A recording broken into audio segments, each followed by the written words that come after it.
Most people think office politics is about gossip, fake smiles, or trying to impress the boss. But the truth is darker.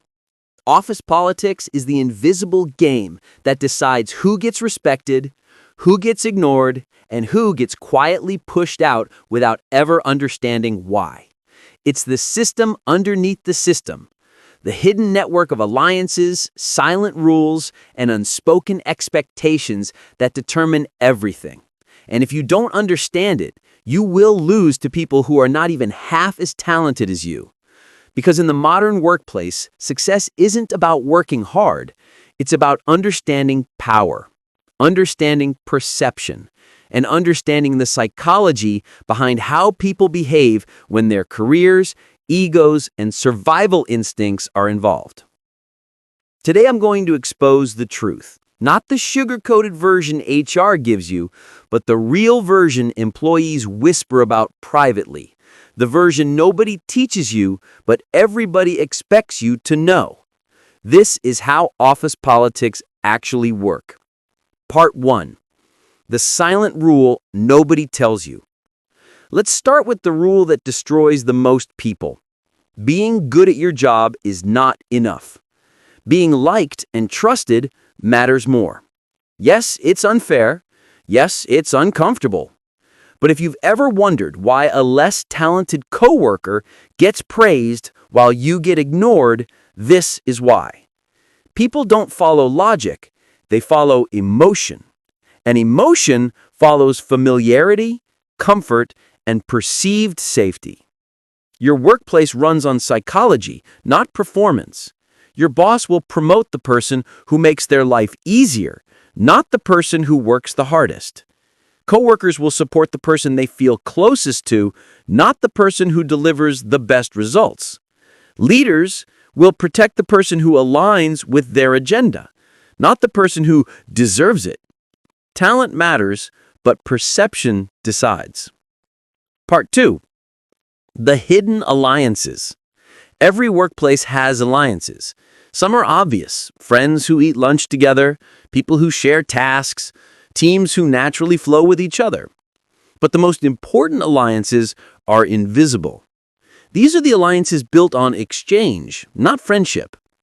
People support those who make them look good, give them useful information, solve their problems, make their job easier, protect their ego. This is why you see the same few people get opportunities. They've built silent alliances without calling it politics. If you think, I don't do politics, I just do my work, then other people are forming alliances around you, not with you. That's the easiest way to become invisible. Part 3. Why hard work backfires. Hard work should help you, but in office politics, hard work without strategy can destroy you. Here's how. When you work quietly, people assume your results are normal. Your value becomes invisible. You become dependable, not valuable. And dependable people get used, not promoted. Meanwhile, the person who shares their progress, communicates their wins, updates stakeholders, and controls the narrative appears more competent even if they do less. This isn't manipulation, it's communication. If you don't communicate your value, other people will write your story for you, and they won't write it in your favor. Part 4. The ego economy. Every workplace runs on an ego economy. People reward those who make them feel respected, smart, safe, appreciated, important. People punish those who make them feel threatened, ignored, inferior, insecure, out of control. This is why high performers who show no humility get destroyed. This is why smart people who make others feel stupid get isolated. This is why talented newcomers who show too much confidence get labeled as arrogant. If someone feels threatened by you, they will never support you, even if they need you. Office politics is not logical, it's emotional survival. Part 5. The real reason people backstab. People don't backstab you because you did something wrong. They backstab you because you became a threat, an obstacle, an easy target, someone with no alliances, someone they can blame safely. People attack those who have the weakest political armor. And the weakest people are isolated, quiet, hyper-focused on work, afraid to speak up, afraid to disagree, afraid to protect themselves. If you don't build relationships, you cannot defend yourself. If you do not communicate your value, others will claim it. If you do not build visibility, you will be blamed when things go wrong. Backstabbing happens when people think they can get away with it. Part 6. The hidden map of power. Every workplace has a power map. Who influences whom? Who protects whom? Who complains to whom? Who listens to whom? Who people secretly fear? Who people privately admire? If you ignore this map, you will walk straight into traps. The reason new employees struggle is simple. They work without understanding the power map. They speak freely without knowing who's connected to who. They criticize someone without knowing that person has political protection. They challenge someone who has invisible influence. Office politics is a hidden chessboard, and every move you make affects your reputation. You can be right and still lose if you don't understand the map. Part 7. The psychology of favoritism. Favoritism isn't random. It follows specific psychological patterns. Bosses favor people who reduce their stress, predict what they need, communicate clearly, make them look competent, require less supervision, don't threaten their ego, align with their personality, show loyalty. If you're not favored, it's not always because you're lacking. Sometimes your personality simply doesn't match your boss's psychology. But if you understand what they fear, what they value, and what they need, you can reposition yourself, not by changing who you are, by changing how you communicate. Part 8.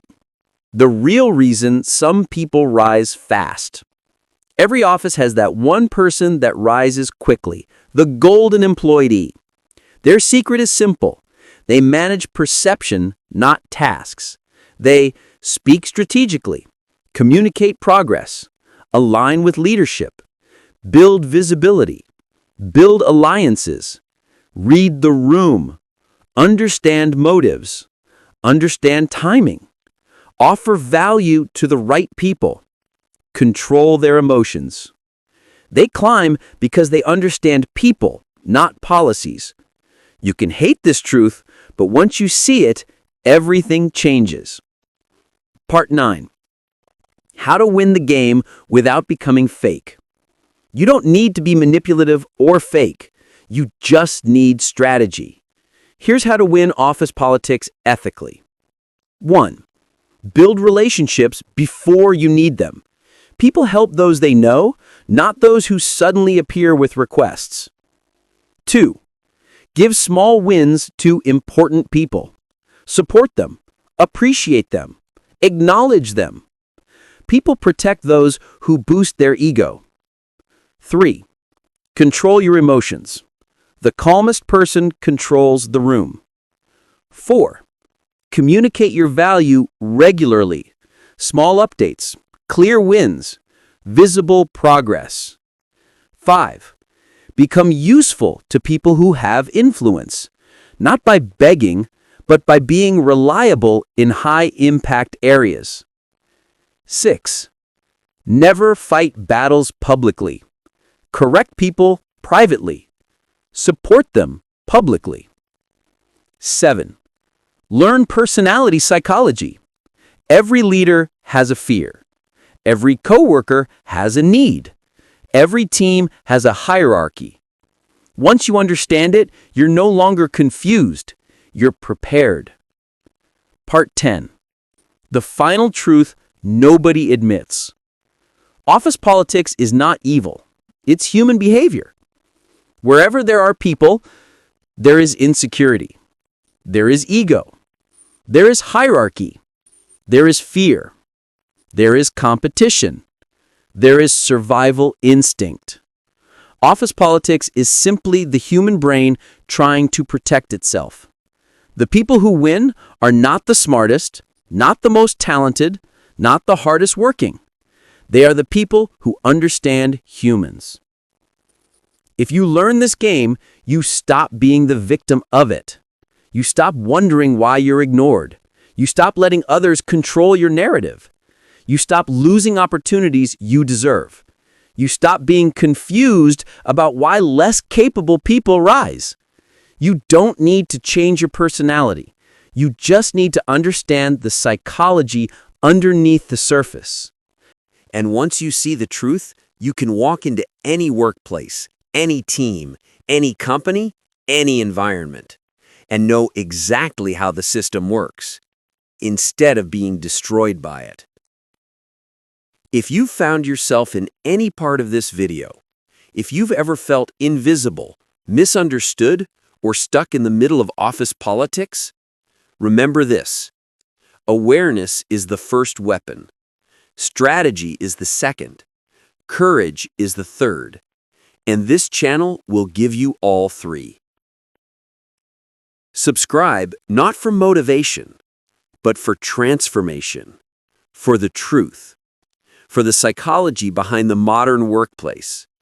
The truth nobody ever tells you, but everyone needs to hear.